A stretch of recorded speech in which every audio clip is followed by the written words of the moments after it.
Good morning to all of you, my dear students. उम्मीद करता हूँ कि आप सभी लोग अच्छे होंगे।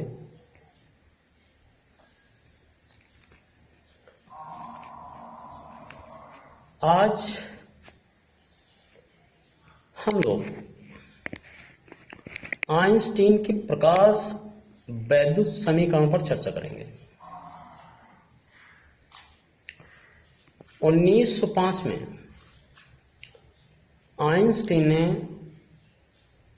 प्रकाश वैद्युत उत्सर्जन से संबंधित एक समीकरण स्थापित किया,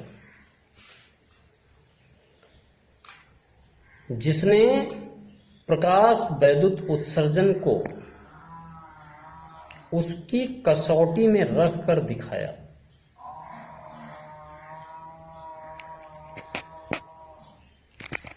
माय डियर स्टूडेंट्स, और इसके लिए आइंस्टीन को नोबेल पुरस्कार से सम्मानित किया गया। इस समीकरण को स्थापित करने से पहले मैं कुछ बातें आपसे शेयर करना चाहता हूं। माय डियर स्टूडेंट्स, मैंने YouTube चैनल पे अपना एक खुद का चैनल फॉर्म किया है, चैनल बनाया हुआ है। मेरे चैनल का नाम है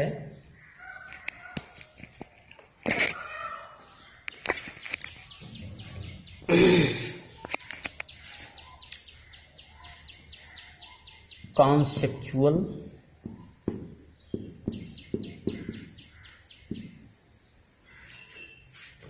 स्टडी IQ। ये चैनल का नाम है। YouTube में आप जाएंगे और इसको आप टाइप करेंगे। इसकी वो देख लीजिए जो स्पेलिंग है CONCEPTUAL, कॉन्सेप्चुअल स्टडी आप जानते ही हैं, IQ। और केवल यदि यही टाइप करेंगे और सर्च करेंगे तो आपको ढूंढने में प्रॉब्लम होगी। तो यहां पर थोड़ा सा और जोड़ देना है आपको, बाई जोड़ करके, और यहां पर लिखना है मेरा नाम अजीत सिंह।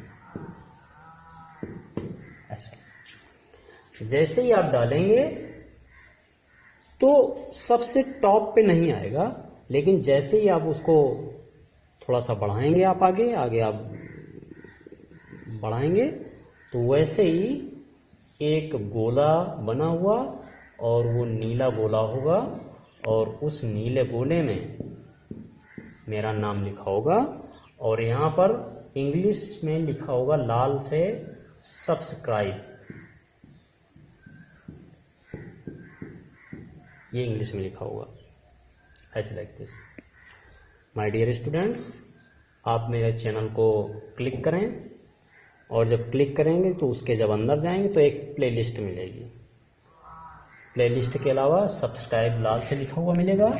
ये सब कुछ आप जानते हैं, बताने की जरूरत नहीं है। बताना तो बस इतना चाहिए था हमको। आप सब्सक्राइब को क्लिक करिए, मेरे बेल आइकन को दबाइए, जिससे मेरे द्वारा जितनी भी नोटिफिकेशन उसमें अपलोड की जाए वो आपको मिल सके प्रॉपर टाइम में।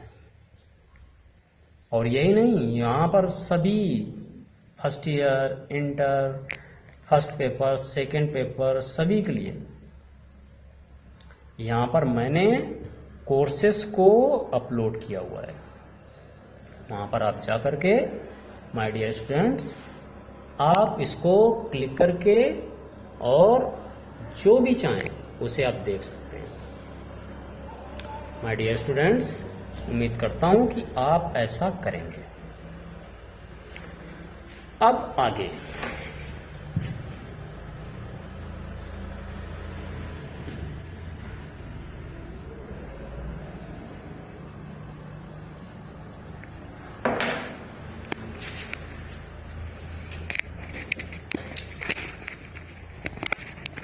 आइंस्टीन के प्रकाश वैद्युत प्रभाव समीकरण से आने से पहले क्या क्या ज्ञात था? आइंस्टीन के प्रकाश वैद्युत समीकरण के आने से पहले ये चीजें पता थी। W नॉट बराबर एच न्यू और E बराबर एच न्यू, ये पता था। ऐसा पता था, ऐसा कि ऐसा होता है। क्या W नॉट का मतलब क्या? किसी धातु पृष्ठ के लिए आवश्यक वह न्यूनतम ऊर्जा जो धातु पृष्ठ से इलेक्ट्रॉनों का उत्सर्जन कर सके, वो उस धातु का कार्यफलन कहलाता है। मतलब कहने का यह है कि यदि कोई पर्टिकुलर धातु पृष्ठ है तो उसका रिलेटेड एक कार्यफलन भी होगा, वर्क फंक्शन भी होगा।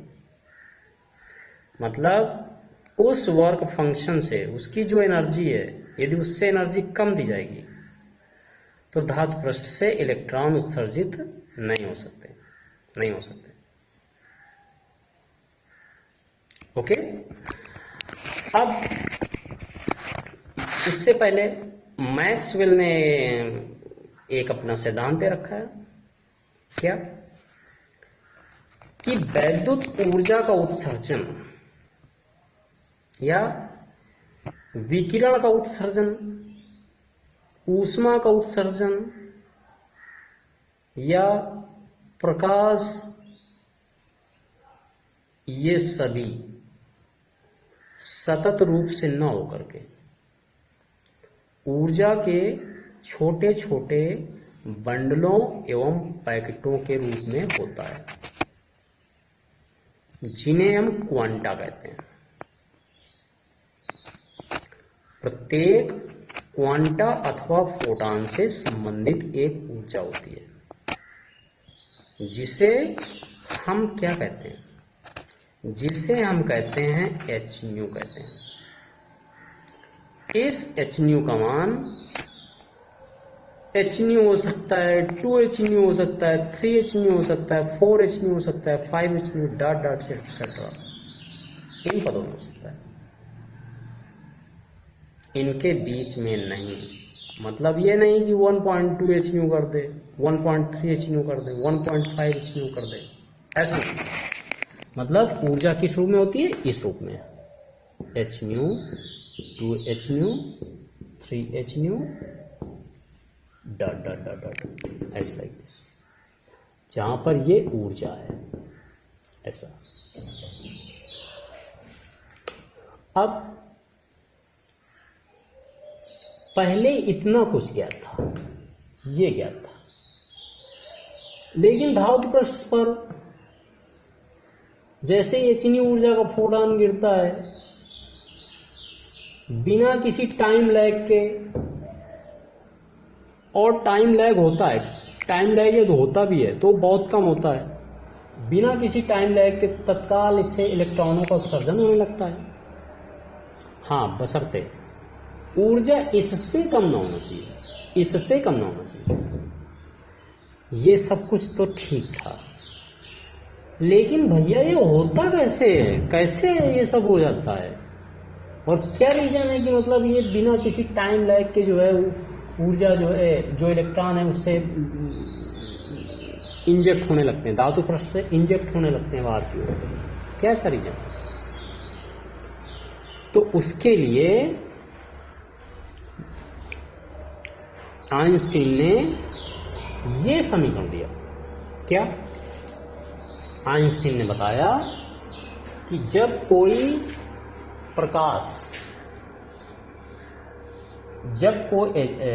कोई फोटॉन किसी धातु पृष्ठ पर गिरता है, ओके, तो वह अपनी संपूर्ण ऊर्जा, एचनी ऊर्जा, उस धातु पृष्ठ को दे देता है, और इस धातु पृष्ठ से इलेक्ट्रॉनों का उत्सर्जन होने लगता है। ये जो इलेक्ट्रॉनों का उत्सर्जन होता है, होने वाला, ये दी जाने वाली ऊर्जा दो ऊर्जाओं में विभक्त होती है। ये h न्यू ऊर्जा है, ये दो भागों में बंटती है। नंबर एक तो इलेक्ट्रॉन को उससे निकालने में, काइनेटिक एनर्जी, चलो ई लिखे दे रहा हूं अभी, काइनेटिक एनर्जी प्रदान करने में। दूसरा कार्य फलन में, W0 में। नाउ अब इसे क्या लिख सकते हैं, h न्यू बराबर क्या, E plus h nu not, ऐसे। और यदि लिखें तो क्या लिख सकते हैं, देखो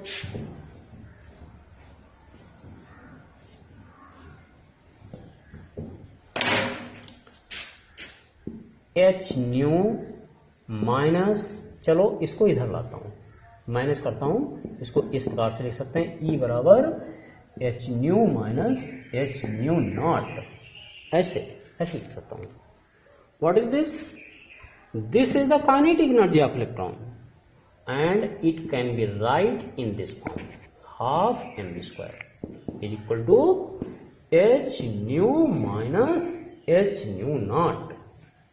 Okay my dear students, मैंने इस प्रकार से जब समझा रहा था आपको तो मैंने एक डायग्राम बनाया हुआ था, ऐसा ऐसा, जिसमें कि ये माइनस था, ये वाला ऐसे माइनस था, ये प्लस था, ये ऐसा पॉजिटिव था, ये निगेटिव था। इस पर प्रकाश डाला जा रहा था किसी उचित आवृत्ति एवं तीव्रता का, तो इससे इलेक्ट्रॉन इंजेक्ट होने लगते थे, ऐसे वही इलेक्ट्रॉन ऐसे चलते थे, ऐसे। अब हम क्या करते थे कि यदि हम ये जो विभव है, इस विभव का मान बढ़ाते जाएं, इसका मान घटाते जाएं, तो एक स्थिति कैसी आएगी कि ये पॉजिटिव हो जाएगा और ये कैसा हो जाएगा, ये निगेटिव हो जाएगा। और एक स्थिति ऐसी आएगी कि जब उतना निगेटिव विभव इसमें लगाने पर ये सारे के सारे इलेक्ट्रॉन इसके द्वारा प्रतिकर्षित कर दिए जाएंगे, सारे के सारे इलेक्ट्रॉन इसके द्वारा प्रतिकर्षित कर दिए जाएंगे। तब हम क्या उन इलेक्ट्रॉनों की ऊर्जा नहीं याद कर सकते हैं? क्या उन इलेक्ट्रॉनों की ऊर्जा नहीं याद कर सकते? What will be the energy of that electron, what, and it should be how much. देखो हम ये सूत्र जानते हैं कि नहीं जानते, W बराबर Q इंटू V जानते हैं कि नहीं जानते, ऐसा जानते हैं कि नहीं जानते? अब W बराबर क्या, W क्या है, देखो Q मान लो यहाँ पर इलेक्ट्रॉन है, तो ये इलेक्ट्रॉन हो गया, और V मान लो V0 विभव लगाने पर, ऋणात्मक विभव लगाने पर यदि ये इलेक्ट्रॉन यहाँ पर रुक जाते हैं तो यहाँ पर ये V0 नहीं होगा क्या, ऐसा नहीं होगा क्या? और ये कार्य है, मतलब यही ऊर्जा है, तो मतलब इसे हम ऐसे भी लिख सकते हैं, E बराबर EV0, एज लाइक दिस। नहीं समझे क्या? नहीं समझे, नहीं आ रहा क्या समझे? माय डियर स्टूडेंट्स, मतलब उतना ऋणात्मक विभव इस पर जब लगा दिया जाता है कि उस ऋणात्मक विभव के बाद, लगाने के बाद जो इलेक्ट्रॉन होते हैं वो प्रतिकर्षित होने लगते हैं, यहीं पर रोक दिए जाते हैं, मतलब इलेक्ट्रॉनों की गतिज ऊर्जा जीरो कर दी जाती है। एक्चुअली इसको भी मैं बहुत ज़्यादा डिटेल में गहराई से नहीं जाना चाहता, क्योंकि मैं सब ऑलरेडी मैं पढ़ा चुका हूँ इन चीज़ों को, तो यहाँ पर ये सब करना थोड़ा सा भटक जाएंगे, इसके कारण से जो है इसको नहीं कर रहे हैं। बस इतना समझा दे रहा हूँ कि हम क्या जानते हैं, V बराबर W अपान Q नहीं जानते क्या? हम ऐसा नहीं जानते क्या, V बराबर W अपान Q, ऐसा होता नहीं क्या? मतलब क्या, मतलब ये कि एकांक आवेश को एक बिंदु से दूसरे बिंदु तक ले जाने में जो कार्य करना पड़ता है वो उन दोनों बिंदुओं के बीच का विभवांतर कहलाता है। तो ये what is this is the विभवांतर between this and this plate. Okay, ये विभवांतर है, मतलब ये विभव है, ये विभव भी है। अंडरस्टैंड? अब इतना भी वो लगा दिया गया, इतना भी वो लगा दिया गया कि इस विभव पर वो इलेक्ट्रॉन प्रतिकर्षित होने लगते हैं, यही इलेक्ट्रॉन की ऊर्जा भी होगी। So this relationship can be right in this form also. EV0 is equal to what? H nu minus H nu naught, as like this. Then V0 बराबर what? V0 बराबर what? Then it should be in this form. H upon E इधर आ जाएगा, नीचे आ जाएगा, और इसको लिख देता हूं new minus nu not, as like this. ये सभी जितने भी टर्म्स हैं, इन सभी टर्म्स को आपको ध्यान रखना होगा, क्योंकि आप ज्यादातर सवाल इन्हीं से लगाएंगे। ओके माय डियर स्टूडेंट्स, यहां पर हम एक चीज और देखेंगे। क्या? ये समीकरण जो है, ये जो समीकरण है, ये इस बात का संकेत देता है क्या कि यदि फोटॉन की ऊर्जा का मान एक निश्चित मान से कम है, ये समीकरण देते तो सभी हैं, ये भी समीकरण देता है, ये भी, चाहे जिसकी बात कर लें, चाहे जिस समीकरण की बात कर लें, चाहे इसकी कर लें, चाहे इसकी कर लें, किसी की भी कर लें, मतलब यदि इसका मान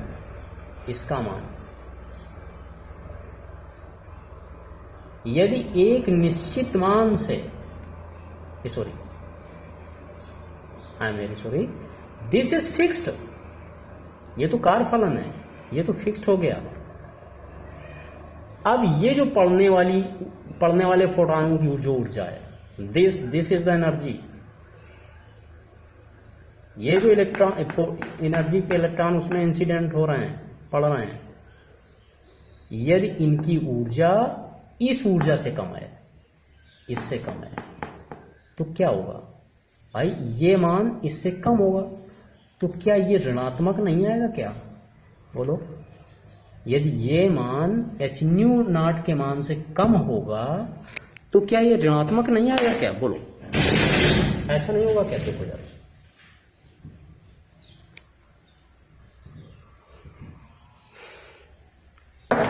देखो, इफ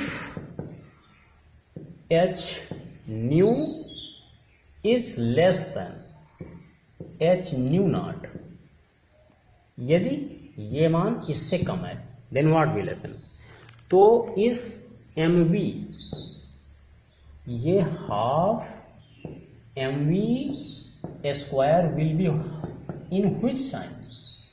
विल बी नेगेटिव। और किसी भी इलेक्ट्रॉन की क्या ऊर्जा नेगेटिव मानी जा सकती है? क्या इलेक्ट्रॉन की ऊर्जा नेगेटिव हो सकती है? नहीं। अंडरस्टैंड माय डियर स्टूडेंट्स, इलेक्ट्रॉनों की ऊर्जा नेगेटिव नहीं हो सकती। इसलिए ये समीकरण, ये जो सिद्धांत था कि यदि ऊर्जा का मान एक निश्चित मान से कम होगा, फोटॉनों की ऊर्जा का जो प्रकाश पड़ रहा है उसका मान एक निश्चित मान से कम होगा, तो क्या होगा? उस धातु पृष्ठ से इलेक्ट्रॉनों का उत्सर्जन नहीं हो सकता। वो इससे प्रूव हो रहा है। इससे देखो, यदि if h nu is less than h nu naught, then इलेक्ट्रॉनों की जो एनर्जी होगी will be negative in sign, negative sign होगा उसका, जो कि असंभव है, ऐसा नहीं हो सकता। ओके माय डियर स्टूडेंट्स, तो ये है कि ऊर्जा, यदि फोटॉनों की ऊर्जा का मान यदि किसी निश्चित मान से कम होगा, तो उस धातु पृष्ठ से इलेक्ट्रॉनों का उत्सर्जन नहीं हो सकता है। ओके ओके, अब थोड़ा सा और यदि देखें, यहां पर इसको देखें, ये V नॉट बराबर क्या, H upon E, new minus nu not, ये है V नॉट। कौन सा, ये जो ऋणात्मक विभव है, इसे कट ऑफ पोटेंशियल भी कहते हैं, जो धन प्लेट पे लगाया गया है, ऋणात्मक विभव। H क्या है, प्लांक नियतांक है। E क्या है, इलेक्ट्रॉन का आवेश है। तो ये भी नियत है, ये भी नियत है, तो ये क्या हुआ, इट विल बी ए नियतांक, ये नियत होगा। अंडरस्टैंड, मतलब आप इसको इस प्रकार से लिख सकते हैं, इस प्रकार से, ऐसे V naught is equal to K और क्या, nu minus nu naught, H like this, ऐसा लिख सकते हैं, ऐसे लिख सकते हैं। उम्मीद करता हूं कि यहां पर आपको कुछ जानने को मिला होगा। तो ये है अभी इस वीडियो का and. Okay, thanks for watching and God bless you.